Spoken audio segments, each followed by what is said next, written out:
24 साल के लंबे संघर्ष के बाद आखिरकार सीरिया में विद्रोहियों के मंसूबे कामयाब हुए। सीरिया में लंबे संघर्ष के बाद अब तख्ता पलट हो चुका है। विद्रोहियों ने सीरियाई सत्ता को अपने कब्जे में ले लिया है। असद महल से जो तस्वीरें सामने आई वो काफी भयावह थी। यहां बड़ी संख्या में लोग राष्ट्रपति भवन में पहुंचते हैं और जो भी मिलता है लूट ले जाते हैं। कपड़े, खाने का सामान, फर्नीचर, इलेक्ट्रॉनिक सामान जो मिला वो ले गए। राष्ट्रपति बशर अल असद देश छोड़कर चले गए और सरकारी सैनिकों ने भी कोई प्रतिरोध नहीं किया और बागियों के सामने सरेंडर कर दिया। अब कैसे सीरिया असद राज से आजाद हो गया और बशर अल असद को देश छोड़कर भागना पड़ा, ये जानते हैं। तो रविवार को सीरियाई विद्रोहियों ने ऐलान किया कि बशर अल असद राजधानी से भाग गया है। विद्रोहियों ने दमिश्क को आजाद घोषित कर दिया। पुलिस मुख्यालय से लेकर टीवी नेटवर्क तक विद्रोहियों का कब्जा हो गया और राजधानी दमिश्क की सड़कों पर विद्रोहियों के तोप टैंक गूंजने लगे।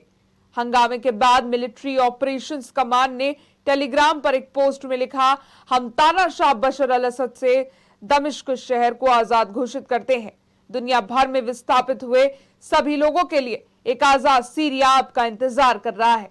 यही नहीं, इससे पहले विद्रोहियों ने राजधानी में घुसने और दमिश्क के उत्तर में कुख्यात सैदनाया सैन्य जेल पर नियंत्रण करने का दावा किया था। तो खुद मोहम्मद गाजी अल जलाली ने एक रिकॉर्डेड संदेश में कहा कि सरकार लोगों की ओर से चुने गए किसी भी नेतृत्व के साथ सहयोग करने के लिए तैयार है। उन्होंने साफ कहा कि वो सत्ता सौंपने के लिए तैयार है, जिससे साफ हो गया कि मोहम्मद गाजी ने विद्रोहियों के आगे घुटने टेक दिए और अब वो विद्रोहियों की हर शर्त मानने को तैयार हैं। अब असद सरकार के अंत के साथ कैदियों को रिहाई मिल चुकी है और इसका दृश्य सीरिया की सड़कों पर नंगी आंखों से देखा जा रहा है। तस्वीरें वैसी ही थी जैसी कुछ वक्त पहले श्रीलंका, बांग्लादेश में देखने को मिली थी। सरकार की संपत्तियों पर नागरिकों का कब्जा, सरकारी राजमहलों से चोरी होता सामान, पूर्व की सरकार का पुरजोर विरोध और सड़कों पर जीत का जश्न। जब राष्ट्रपति और पीएम हाउस में विद्रोहियों का डेरा हुआ तो अफगानिस्तान की भी झलकियां याद आईं, जब तालिबान सरकार ने अफगानिस्तान की सड़कों पर कब्जा जमा लिया था। अब पूरे सीरिया में राष्ट्रपति बशर अल असद की मूर्तियों को गिराया जा रहा है और विद्रोही गुट और लोग हवा में फायरिंग करते हुए जश्न मना रहे हैं।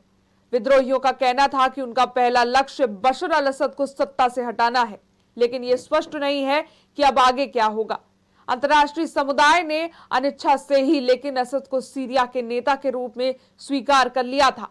अब विद्रोहियों के हाथों असद सरकार के पतन ने पहले से ही उथल पुथल वाले क्षेत्र में और अधिक अनिश्चितता का खतरा पैदा कर दिया। सवाल यह भी है कि विरोध क्यों था? 2011 से जब सरकार चल रही थी तो आखिर इतना बड़ा विरोध जन्मा कैसे?